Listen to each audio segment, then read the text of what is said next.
space and time to all you guys out there. Welcome to Cruising into the Void.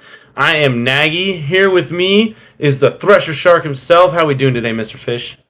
I'm doing well, man. I'm actually really excited for this episode. That's good. I'm a little nervous because this is not one of my strong suits. It is my birthday coming up, so we are doing goals, both spiritual, physical, and kind of things related to life and goals in general. Um, Forward thinking, not my stronger suits, but I am very adamant about a couple things when it comes to birthdays. Okay. Such as? So, number one, I believe you should do New Year's resolutions on your birthday, not your country's or your place's New Year, because you haven't been around that whole time. It's a new year to you on your birthday, and that's sort of something cooler than the crazy ritualistic getting sung at while we're burning things and eating, like consuming different things. Yeah. Instead of, and it's so awkward getting sung happy birthday. Name one person who enjoys it. Oh, Does anybody have it on their iPod or Spotify? No. dude. I am not a fan of birthday singings, and one thing was one year on the cruise ship, I didn't even tell anybody other than Steve that it was my birthday. He was the only one that knew. Because Nice. he was Yeah. my buddy, so of course. And he brought the whole, like half the sports staff team, and they sung "Happy Birthday" at my cabin that night. And I was just talking to my girlfriend at the time on the Wi-Fi's, and Yeah. like it was nice, it was meaningful that they did that. But I was just like, Yeah. And you're just, yep. I'm just sitting swing here. by, say "Happy Birthday," give me a hug, say whatever. Yeah. The other Well, thing even, that I really like on people's birthday is asking them a question for a bit of wisdom, which I want to ask you later, since we're getting close to the end to your birthday. correct. No, I think in along the lines of New Year's resolution, I'm a fan of like doing the like 3, 2, 1, happy birthday, and then it's over, and you're like, yeah, thanks, hugs around, let's carry on with our thing. Like you can use it for an excuse to. I always use my birthday as an excuse to be like, you guys have to do what I want, so everybody come over and drink tequila and play board games, and then we're good to go. On other days, Exactly. Dude, yeah, I think one thing as I've gotten older is I ask people for their time on my birthday.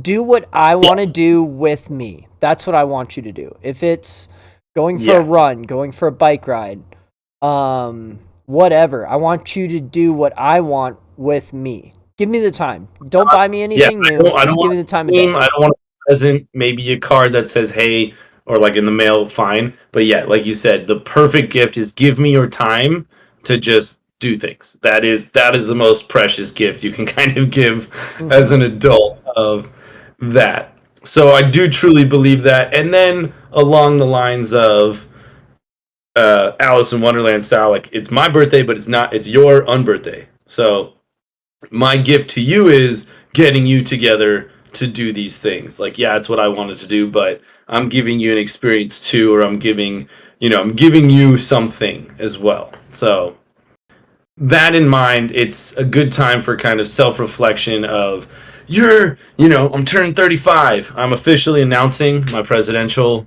candidacy. Um, so that will be coming out as I'm being 35 now. I'm eligible. So Do I that's get to be that's your vice president, or are you going to put me as your campaign manager? probably campaign manager. I'm probably going to need someone who knows what they're doing as my vice president. So Fair, that's fair. just Good because pick. I'm Good going pick. winging it. So, which is apparently what most of those guys do anyway. So that's where I think I got it covered. Back up. Um, no, but just everybody's like, what are you doing? What's your things like all this stuff? What's your history? What's your wisdom is 30? And you're like, I don't know, man. Same as last time. So it's more important to me to be like, okay, new year for me. What do I want?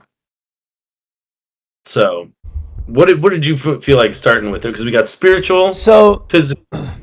we were going to cover what our goals are and what we're currently doing for spiritual and physically for ourselves. One of the things I think we should define, physical is pretty simple, but Yeah, I mean, what are you doing to take care of your body? Um, Progressive overload theory. And then Spiritual, I think we need to sit here and have a little bit of a conversation so we're on the same page with it. Because I don't Okay. think you or I are overly religious guys, so I think we're going to have a very unique and very individualized understanding of spirituality. So, Correct. what do you do to take care of yourself, your spirit, your mana? How do you define it? That sense of self. Like to me, my spirit was strongest truly on ships because it was just so much, and just that recharge of talking to people and interactions all day. And I loved it because guests on ships are usually always looking for stuff, but it was an excuse for me to talk to them. Sort of like Mm-hmm. you've talked about, like when you're in the gym, you're focusing, and I'm over there being like, somebody walks in, I'm like, you guys want to talk about ships? Like, yeah, let's do that. And you're like, hey man, focus. I'm like, nah, this is my spiritual awakening more than me like getting another set in for physical things. So it's that what are you doing in your me time? What is your Okay. is it quiet reflection? Is it extreme, meditation, things like that? See, I like the concept. I think this is the one that I'm going to run with is the mana concept from the Polynesian cultures of like Okay. there's an internalized power that you really can't put in, but you see it and you're a part of it in the world.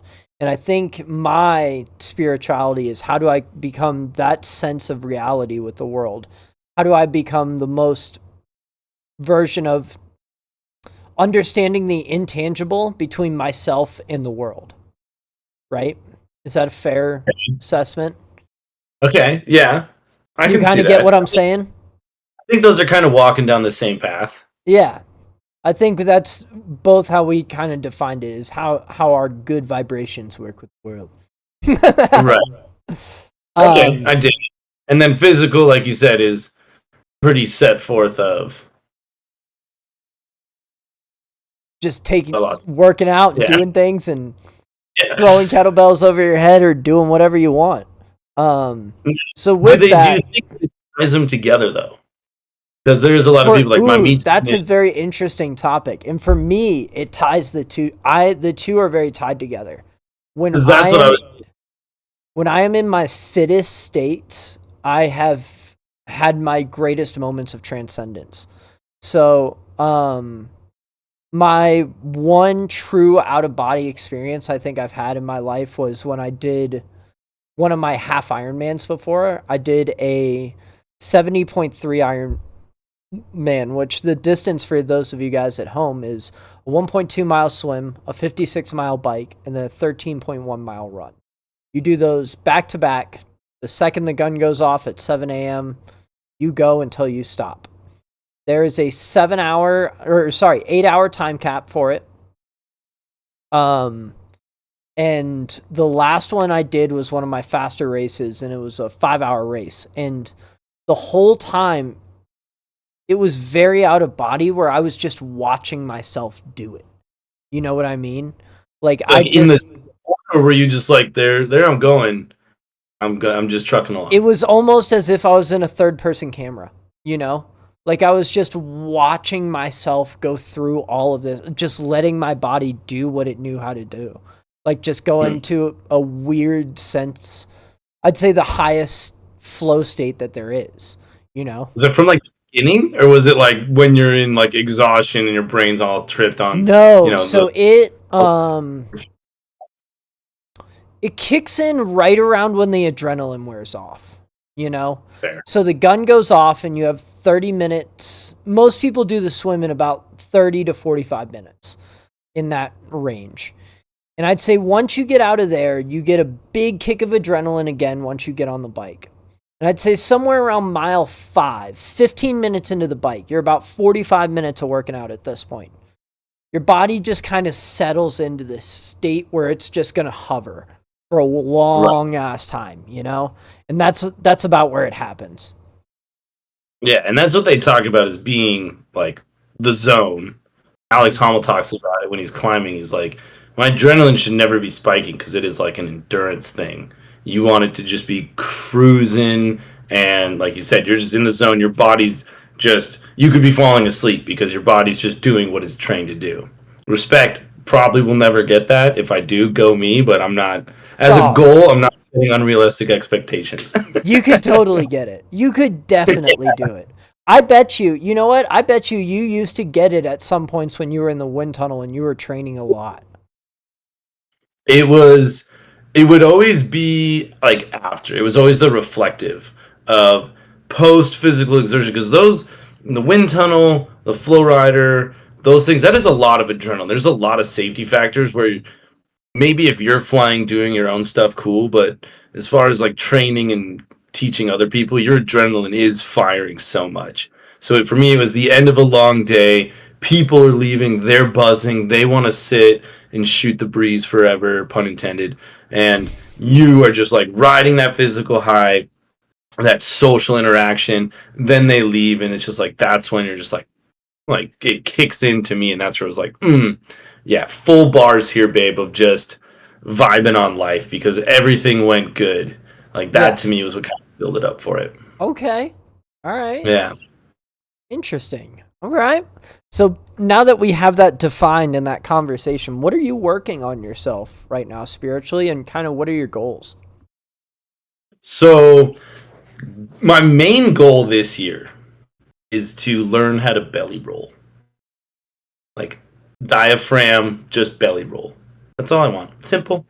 Simple, but also it takes some discipline of one, I think if a fat guy can belly roll, like like world's strongest man competition on the ships, you get the sexy dudes out there dropping doing one arm push ups. When you see a fat dude get up there and like do the worm or like if he could belly roll, it was like that guy won no matter what. You could have Chris Hemsworth with Chris Pine and Chris Evans all up there, and then you could have a huge fat guy, and if he does like a cartwheel or lands it or something like that, he won. So, So how is this a spiritual goal? no, this one's physical. This one's physical. This is a physical goal. Okay, actually, it's a little bit of both. So because physical of the physical discipline to train my body how to do it. Okay, Okay. so because I mean, do you know how to manipulate your diaphragm? I I mean, wouldn't be I know how surprised, to breathe through my diaphragm, right? To but do like manipulate, a do belly all roll? where it's like you got one ab popping out of one side, you got it Oh, going up. no, I don't know. Like, there's a Mm-mm. scene in the Incredible Hulk with Edward Norton at the very beginning when he's learning to breathe and control, and the guy's like doing crazy diaphragm. That's too much. But just diaphragm manipulation, because Okay. it's tied into a physical sitting down and learning muscle control and getting those muscles. Because a lot of the activities I do in daily life now don't engage my abs like flow rider, eye flyer, skydiving. Like that is constant core movement and things like Hmm. that. Now I'm just kind of in normal life doing that. So the discipline, the goal is related to discipline, but to me it's a very easy. It's not like oh I'm gonna drop X amount of weight, do whatever. It's like no, you can belly roll whether you're 100 pounds soaking wet or you're big butter bean like doing. I believe in that. So, but it comes from the discipline of like setting a goal and following it Okay. because it ties to a weird thing of the modern age to me where we have so much information and stuff constantly available at our fingertips. And you can, it's like, yeah, I can look up a YouTube video how to do this right now. It'll like the title will be how to learn how to belly roll in 5 minutes. And you could probably do it. But people just go like, yeah, I can learn it in like 5 minutes from that video. I'll just watch it later. And I do that a lot. So I have tabs of things or bookmarks of like, oh, I'm gonna look all this stuff up later. And then I never do. And Okay. Jared's like, what are all these notes? And I'm like, oh, I'm gonna get to those. So, what's your spiritual goals then? Back to Spiritual the would initial question. Yeah, well, I thought I went with physical first. It was like feelings, facts, facts, feelings. We'll bounce back and forth. Because again, I think we are people where these are very interconnected to me, and that's where Okay. it is interesting. So it's like the spiritual of dedication, finding discipline, things like that, but it's connected to a physical activity.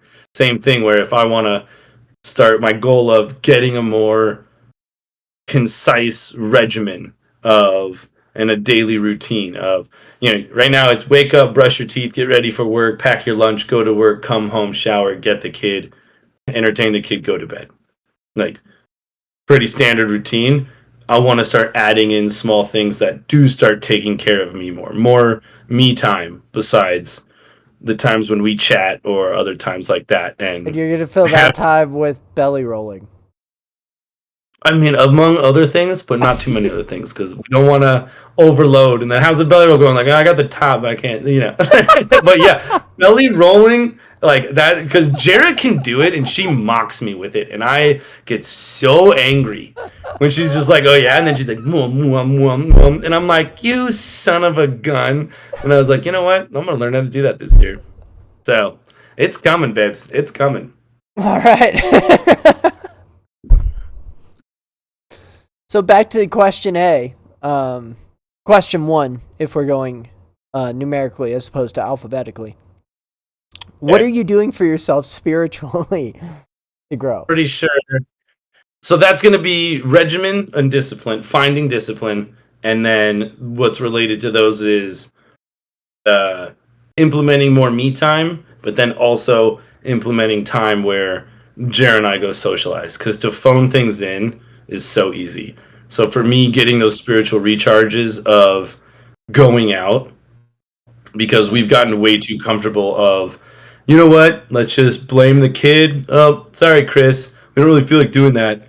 Atlas is kind of acting up. We don't want to throw him in the car. Like you have avoided a lot of nights of dice throwing.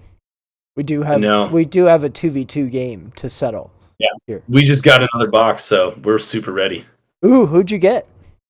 We got the Pyromancer and not the Gunslinger. Pyromancer and the Spell Thief. Yeah, so we're up to like 5 boxes right now. Or I think just Thief. I think it's just the Thief. Nice. Yeah. Good for you guys. But we did it. We did a small step this last weekend where we went to like a little fair, and it was like 45 minutes away to get to this fair in Belle Plaine, Minnesota. Okay. And throughout the day, we're like, oh man, like the weather's kind of turning. Do we want to go? Atlas is he's teething. So, and I was like, no, we always make excuses, and then we always say how we want to go out. Let's just go. And we went. We had a pretty fun time. Got to hang out with my buddies, which is super chill. But the fair was kind of just like a fair, and had some good food, and we came back, and like I was like, yo, high five. We did it. We went out. We didn't just bail as an excuse that we didn't have to put an effort into life. We went out and we did something like baby steps with a baby human. Hell yeah, man. Nice. Well, that's a good start to getting things going. Yeah. And so that's why I was like, this is going to be one of my goals of doing that, making those small social engagements. And it is very easy with either people that don't have kids or whatever to be like, hey, you come over here because we have a kid. We have all the kid stuff. And it's like, yo, we're not going over to your place for days where we need to bring rations. Like, hey, Chris, we're going to come over as long as he allows us to. Yeah. And your house isn't baby proof, so we got to just have more constant vigilance to make sure he's not climbing or sticking his hands under and in things. That's fine. And then after a couple hours, like, hey, guys, time's up. We got to go. Next time at ours. So that, to me, will help charge my mana of backup of just getting out, getting those social engagements rather than the, no, let's bail. And then a couple hours later, like, oh, man, we didn't really do anything today. Like, yeah, we didn't want to. That's true. So getting out is one of your big goals of that's recharging your spirit. What else do you have for your spirit? It would be, well, the other big thing that I'm excited about is since Atlas is so much more mobile, it's a lot easier to go out. I don't have to carry him. He doesn't have to do all this stuff. We can get out and just go look at shiny objects. He's a small human that will go out and do things. Okay. Mr. So, with that, we're going to do things with Atlas. Anything else? Yeah, I mean, I hope those would always be on there anyway. Like, yeah, I mean, that's not really cool. That's already there. Yeah, but you could just say, you know what? I actually do a ton of stuff with Atlas. I'm actually pretty full of Atlas in my life. In that I go to take him to gymnastics 3 days a week. I'm the one that picks him up from work every day. Then we go to soccer games on the weekend. Like, my life could be pretty full of Atlas. That's fair. So, yeah. You know? So yeah, warranted, but no, it's more of getting to go do things with him that are more engaging, not just like it doesn't matter if I go to the mall or go to Disney World, I get the same reactions out of him. And Okay. this has been proven at Universal where he's just like looking around, you're like, could have been at the mall. Like this is fine. So Nice. yeah. So popping over to you, man. Which one do you want first? Because I bounce back and forth. Um, I don't know. Both of mine are kind of tied into the same thing. Like I just put one big goal on the board for me. So I signed Okay. up for another one of those races in Boulder. Nice. Yeah, I'm amped. So Congrats, dude. hopefully I can hit the Avatar state again while There you chasing go. down that race. It's in Boulder, and it's June 14th. So make sure you're in town of 2025. But having it in Boulder, I can train on the course. Like, there's no reason I shouldn't go out there and make this thing my bitch. And it'll be Super. number 10 for me. So hopefully I can do this and then hang my hat up on chasing numbers for how fast I need to go. So I was gonna say, you going for a time? You going sub 5? I want to go for 4:45. If I could get 4:30 or 4:45, that would be. I could hang my hat up on that and be done chasing numbers because that's a pretty elite time. Okay. Yeah, I'll be there cheering you on. dude, come! You would love every second of it. You Oh yeah. would have such a fun time, and Atlas would love just seeing all the people doing the things. You know. Yeah. And the scenery of Colorado for that is absolutely stunning. So Yeah, that in it itself. it's in the Boulder Reservoir. So Oh, nice. yeah, it's gonna I be used to run pretty. around that and crew around that. Crew in that. Yeah, it's gonna be a pretty fun course, especially having it just in the backyard too. I'm amped for it. So I Okay. just got my new bike computer and everything to get my bike numbers up. And with this, me and my buddy Andy have also planned to do our VO2 max and lactate threshold testing in December because we're gonna be 34 and he's gonna be 35, just like yourself. And Mhm. it ain't getting better than this, bud. So let's take him while we got him and say, look Right. what we can do. Yeah. So those are going to be pretty fun. And one of the big things that comes out of me training for this stuff is my mind gets really, really sharp. And that's when I get a good spiritual state for myself. Like, one thing you can't do during the race is you can't have music. So I train a lot of running without music. Oh, you are not allowed to have music. You're not allowed to. So, like, I will run a lot without music, and your mind gets so sharp because it's just you in your head, and that. The bike I generally. When I used to run, this is back in the day, when I used to run, especially for lacrosse training, and my feet, the rhythm of my feet was when the words would like cadence in my head. I would literally have to like start sprinting or start walking just to be like, nope, we gotta reset this. Like,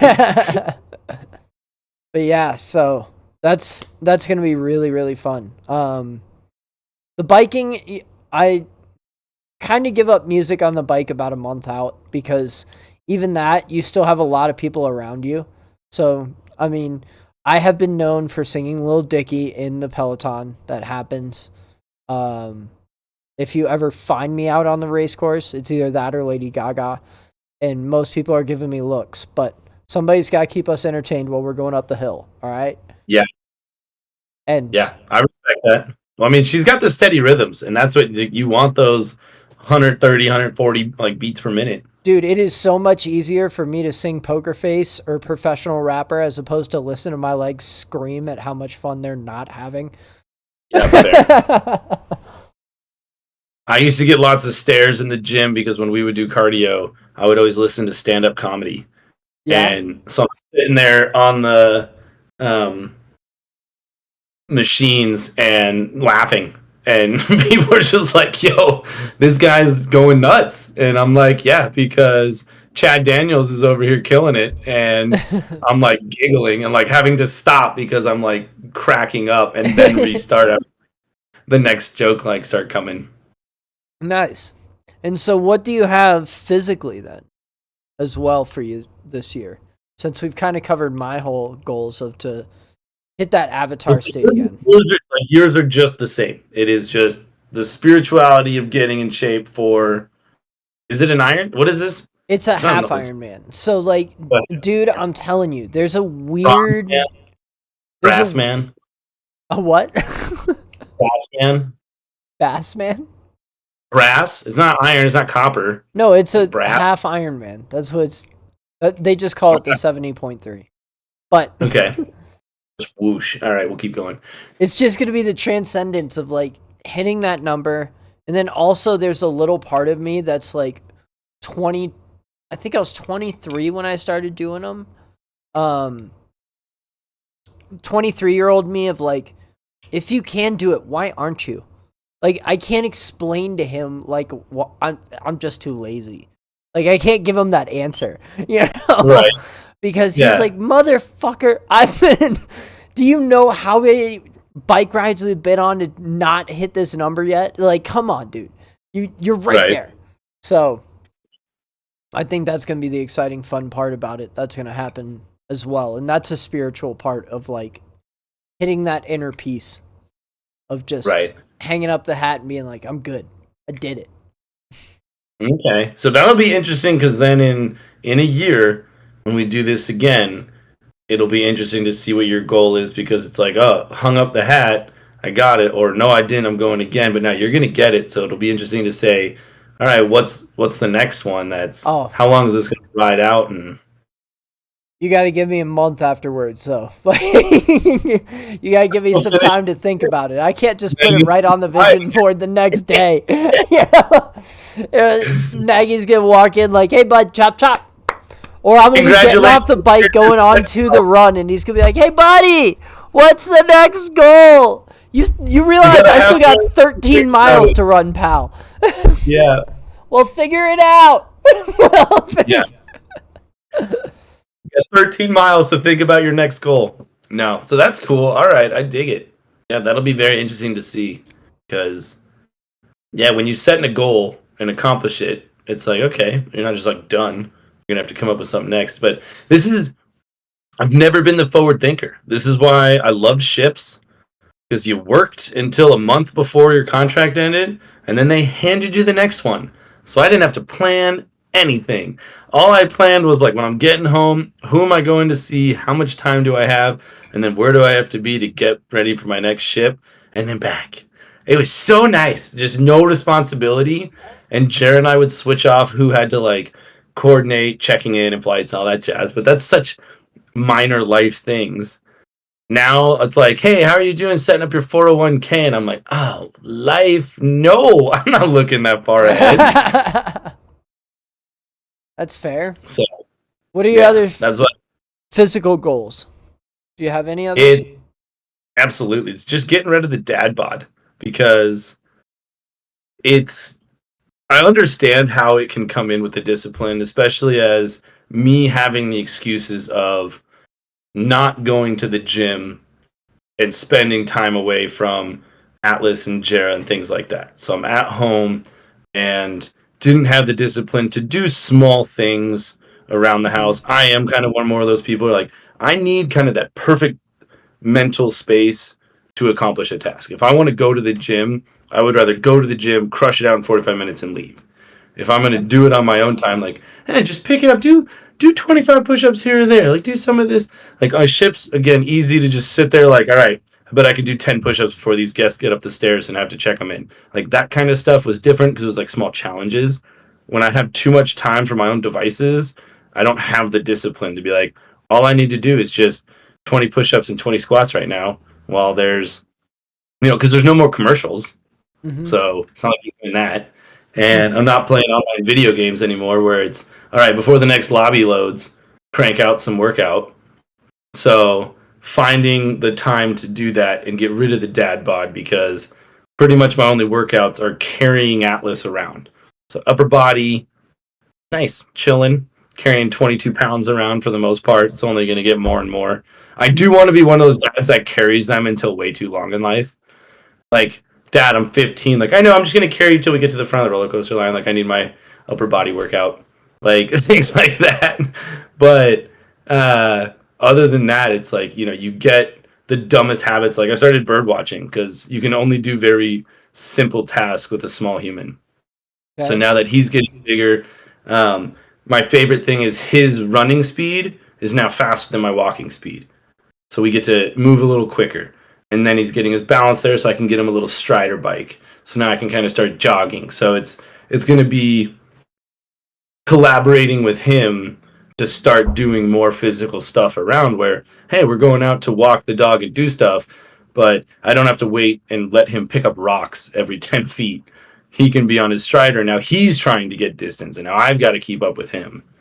So those little small goals of generally starting to increase that physical activity in the daily life because he's getting more mobile. He's trying to reach further beyond, it doesn't take minutes to get from the couch to the bedroom kind of stuff. And what are you doing with the kettlebells in that time frame? So I'm going to need to get Other than moving them off the carpet so that that foam doesn't die in that area. Right.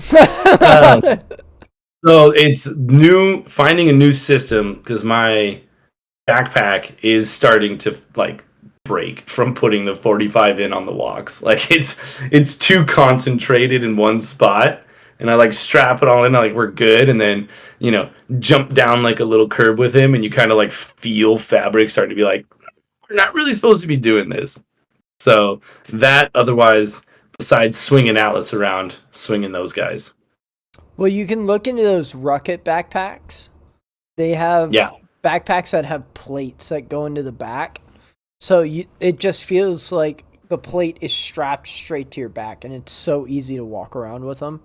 I use that when I'm walking Phoebe. It's incredibles. Okay. Yeah. Yeah, small things. But again, to me, that kind of crap is it's just more crap sitting around that. If I have those, then I'm probably not picking up the bells as much, and then I'm not doing that, and then it's, let me get this other thing. Like again, I've got everything I need. I just need to start freaking using it. But it comes from the spiritual goal of finding some dang discipline so that I can start making these things freaking work. Okay. Are we holding each other accountable to these goals? Absolutely. I think there's not a lot I can do for you because if I'm like, yo, Chris, you trained it? Like, oh, I'm tired from this. You're like, yeah, I understand. You worked out a lot. You can relax. Like, no, that's not what you say. And I'm like, oh, my bad. So that's more on. You could just ask me if I was meeting my metrics. That'll be fair. There you go. Well, and then show up on race day. That's it. Just show up on race day. Yeah. I'm not the angel on your shoulder. I'm kind of like the devil being like, dude, if you want to chill, you can. And you have to be like, no, you shut up. I'm going. Like, all right, man, do whatever you want. I'm like, that's where my motivation comes from of it. And so, yeah, you can totally check in on, you know what? We'll hit pause, go do some burpees and hit the bells, and we'll hit go again. Like, all right, fair. Fair enough. Okay, so here's the question that I like to ask everybody. Were you a Futurama fan at all?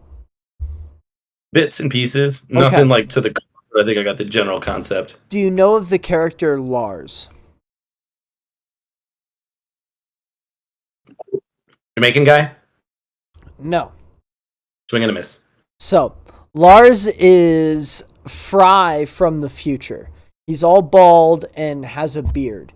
So when he comes in, he basically does a bunch of stuff, but he is Fry from the future and is conscious of everything that he's doing and changing throughout the time that he's there. So cool. The scene is you and I have been traveling through space for however long at this point, because we have lost a measurement of time and we're leaving voice logs for the people to find at this point. And we land on this one planet and you meet yourself in a bar. Okay?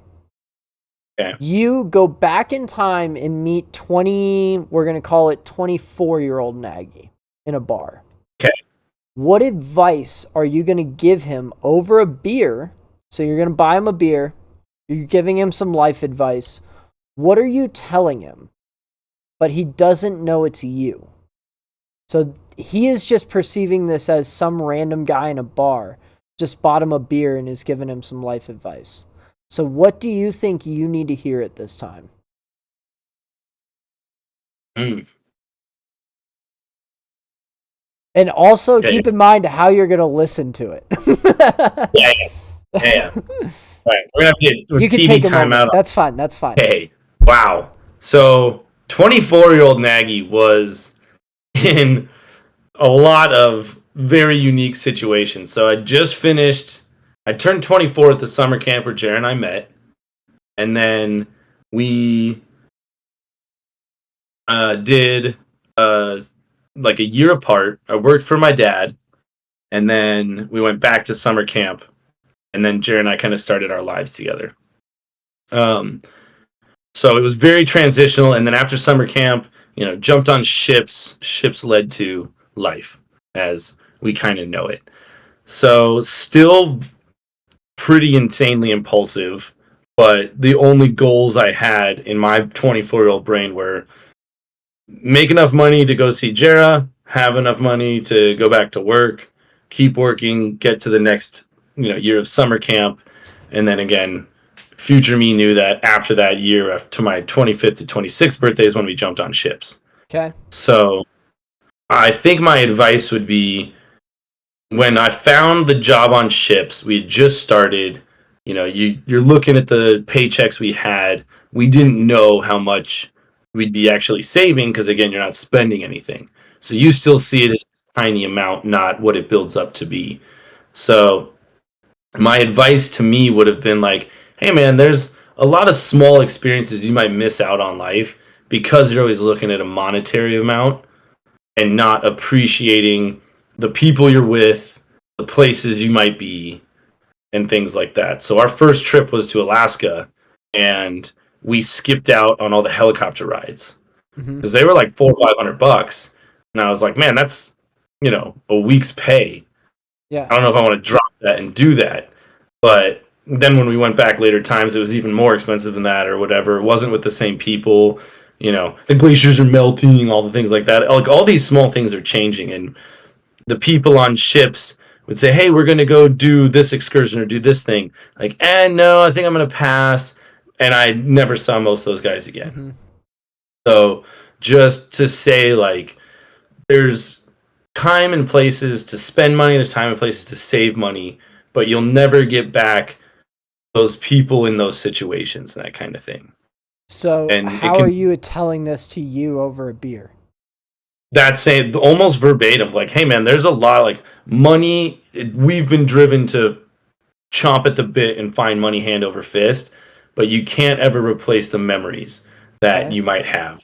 So if you find yourself traveling and doing things, go make those experiences with people because you might be able to make more money later, but you'll never be able to be with those people in those places again. All right. I like it. And I think a shot and a beer, you could kind of have that conversation, and then the other thing would be like pictures are important, but not the most, just so that Nagy just sits down with you when we're on all those beaches and just be like, we should for some reason let's just snap one picture because I've Okay. been looking and I still like can't find like any of us, and I'm going to find like the one we have. It is my goal just to be like, Dog, there are so many pictures of us in the same lighting in the same area, but not in the same picture. yeah, Like you swap us out doing whatever, but yeah. yeah, 50 pictures of the same beach, awesome. But having the pictures of the people there and like those more candid shots, like get the shots of the people you're with doing the thing, not just, oh, look at me where I am. Like, no, who were you with? Get the group pictures and things like that. Okay. I like it. Yeah, that's easily a shot and a beer right there. All right. Okay, so Blindside. Faz, are you not going to answer what you would do? Where's your advice? It's not my birthday. Okay, fair. Fucking Okay, so this blindside kind of relates a little bit. Like you said, it's not as much that we find any kind of deities besides our own little spirits and things like that. But I found myself driving around Minneapolis and Minnesota a ton. And, I'm in that phase where I'm looking to buy a house, things like that. And it's embarrassing how many times I go, man, look at all this beautiful land. Why are there not houses here? And there's cemeteries. So your blind side is with everything growing and doing what it is. How would you feel about how do you feel about cemeteries and possibly utilizing them for just living spaces or other things besides just cemeteries? Ooh, okay. All right. Facts no feelings or feelings no facts? We're going to go with facts are even, feelings are odd. Hit me with those facts. Facts. Okay. Once a body goes into the ground, it does nobody any good. It just degrades. That's a fact. Plots for cemeteries are extremely expensive.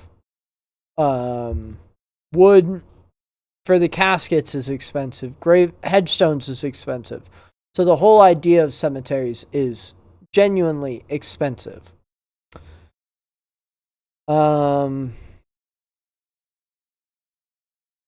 Little side fact. Go ahead. A low estimate is across the U.S. about 250,000 acres are dedicated to cemeteries. Yeah. I think that's about all the facts I can give. Okay. Feelings based on facts, facts based on feelings on the repercussions of building settlements on top of grave sites. Okay. I think everybody's dead. They're inanimate objects. Paranormal activity is... I'm in between. I can be sold, but I'm not at the same time, right? Like, would you live in a house if they were like, okay, sorry. I can see where other people perceive it, but I have not perceived it myself.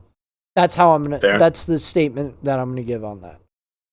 So with that, what I would do is I would dig everything up because there's somebody that would do it. And then I would refill it with new soil and then build on top of all of that. Okay, so you're not burying it. Can you bury the No, because I wouldn't. I understand the idea of... Oh, all right, so now we're getting into feelings. I'm going to let this all rip. So I don't really understand the idea of immortalization after death, right? I think if you want to immortalize yourself, you need to do it in having impact in the earth and the simulation that we're in some way, shape, or form. Let it be a book. Let it be through leadership. Let it be through finding a new area, science. There's a million ways to have an impact on the earth. Like, there's a reason we still call them Newton's laws, right? Like, the man figured it out. Right. And so on and so forth.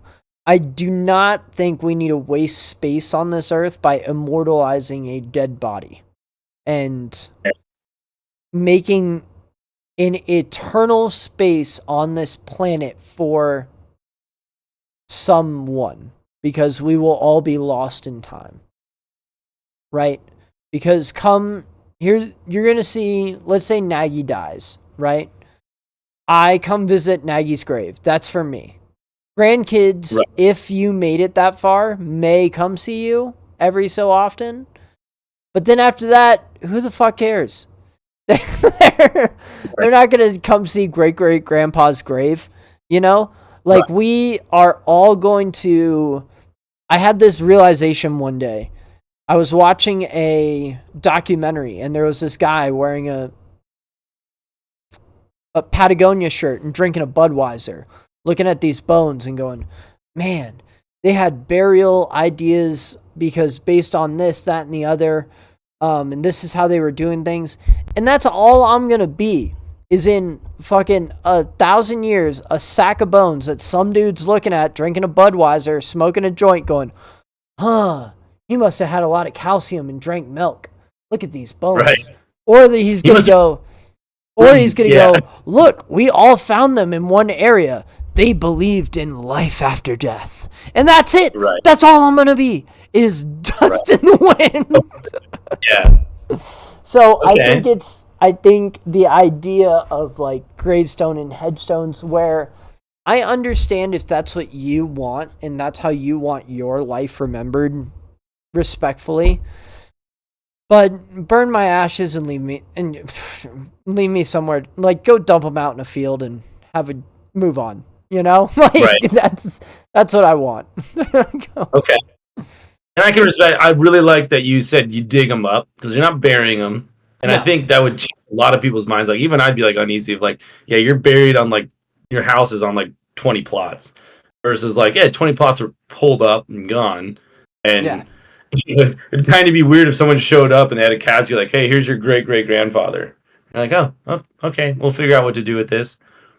But exactly. the different religions and like you said, when the spirit leaves the shell it's interesting. Like with my grandfather's funeral, we drove by his house and we parked there for a minute. And I was like, did somebody forget something? And they like opened the hearse and pulled the casket out and just stood there for a while. And Yeah, it was like, let the casket say goodbye to his home. And I was like, I get it, I guess. Do you? And but very interesting the way, like you said, different religions will do different things. But okay, so you're all for digging them up, respectfully doing something, and utilizing the land for other yeah. things. We'll figure out a way. The way I would see it, and I think most religious people would understand it, is ashes to ashes, dust to dust. So just burn all the caskets. That's, put them in a nice way Hmm. and move on. Because I don't get it. They're- It doesn't make sense to me.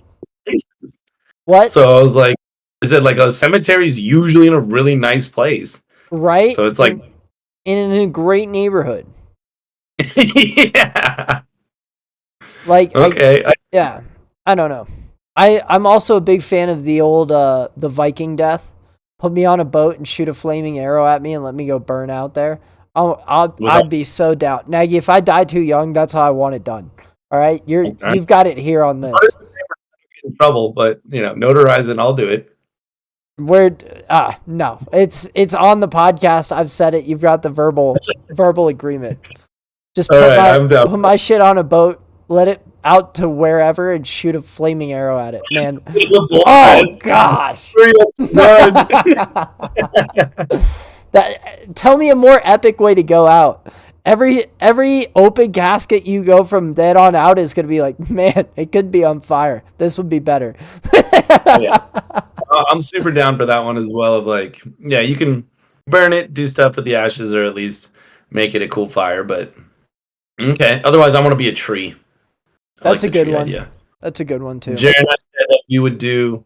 Now we don't know if this one's cemetery esque, but we want 2 trees planted far enough to either put a slackline or a hammock, so that people can still hang out with us. Pun intended. That's perfect. That's beautiful.